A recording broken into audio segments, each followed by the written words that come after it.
How to set call duration limit in Android. Hi everyone, this is Kate here and welcome back to the channel. And on today's video we will learn how we can set call duration limit on Android. So without further delay, let's get started. So for that, first of all, you have to open up Play Store in your Android device, navigate to search icon at the bottom right, and in the search bar now you have to search for call timer. Then install call timer in your device.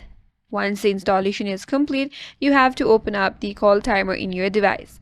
Once it opens up, you land on this kind of interface, and on the quick setup, there is a first option that says enable or disable.